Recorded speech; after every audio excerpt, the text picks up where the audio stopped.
Hi Internet, Arc speaking.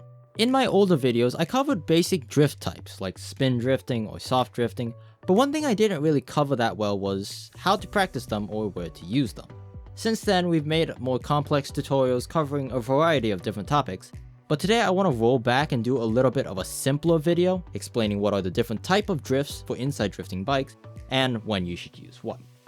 First, the most important thing to know about drift types is not all drift types are the same class. I think a lot of people get that confused. You see, a drift constitutes of three different parts: the entry, the alignment, and then the release. The entry of the drift can be either a slip drift, a spin drift, a delay drift, an 08 drift, or a ski drift. Then, while charging the mini turbo, you could do either a soft drift, a hard drift, a fail drift, a mixed soft drift, or a mixed hard drift. Then, for the exit or the release of the drift, you could either do a follow through, an insta wheelie, a chain drift, a human turbo, or a task turbo. Hopefully I'm not forgetting anything. I don't mean to poke fun at anyone in particular, but it is kind of funny whenever someone asks, should I do a delay drift or a soft drift? Like, as if you need to choose one or the other. Because they aren't the same class, yes, you could do both a delay drift and a soft drift. Or really any combination of the three as long as they aren't part of the same class. So in today's video, we'll be covering the first class of drifts, entry drifts. Yes, this will be a multi-part series, so I would recommend subscribing to the channel if you aren't already. That way you could keep up with all the info.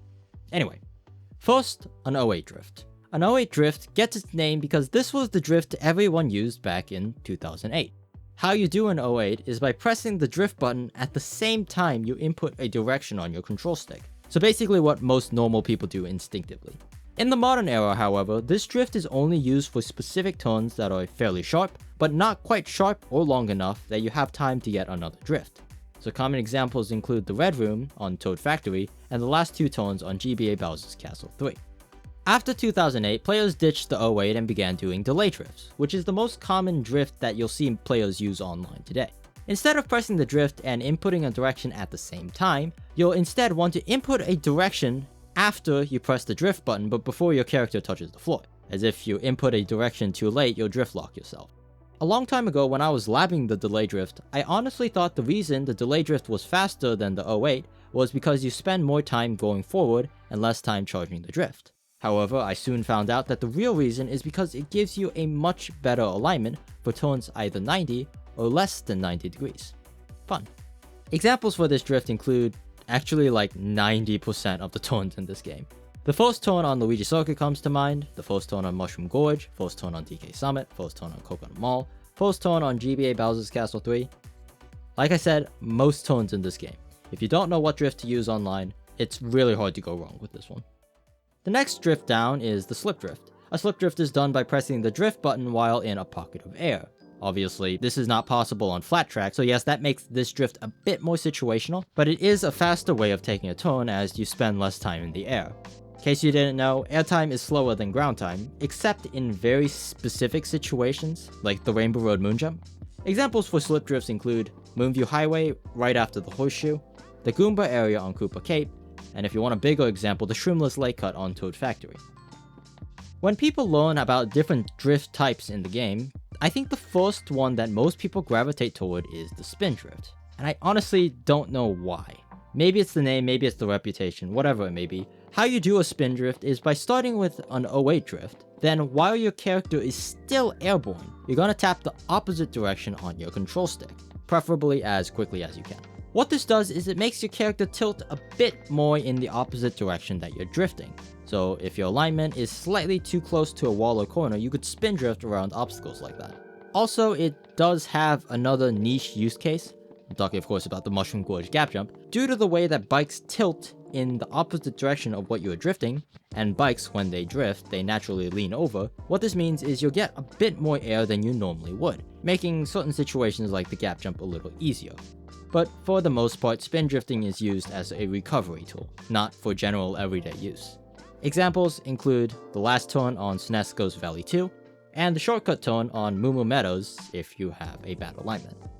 Speaking of recovery tools, the last type of entry drift that we'll be covering today is the ski drift. To do a ski drift, drift the opposite direction of where you want to go, then quickly drift back to the original direction. The timing is really precise, but you know you're doing it correctly if you don't get any air from the first drift. Unlike all the other type of drifts we've been over so far, this drift unfortunately doesn't really have any examples, as it's just for realignment purposes, on turns that you're a little too close to.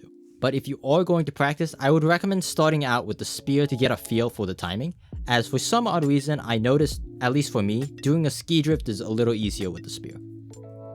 So that's all of the entry drift type differences. I know some of you guys might be wondering, Arc forgot the chain drift. Isn't the chain drift an entry drift? I'm going to be putting chain drifts under the exit category, even though it technically is a bit of both. So don't worry, I haven't forgotten, I'm just putting it in a different category. Also, some of you older viewers might be wondering why I'm going back to doing these drift type tutorials, and it's because the next video was supposed to be the next episode of Course Kickstart, but I realized pretty late into working on that project that I need to make this series of videos before I release that video, as the next course has a lot more complicated tech involved, and I didn't want to waste a lot of time by explaining every little detail. So yes, I am scrambling scripting this video on Saturday evening. Hopefully I don't pass out, it's really late right now. Please don't forget to do the YouTube stuff on your way out, and happy racing. Alright. I'm legit sweating from working on these videos. Alright, I'm going to bed. I'll edit this tomorrow morning.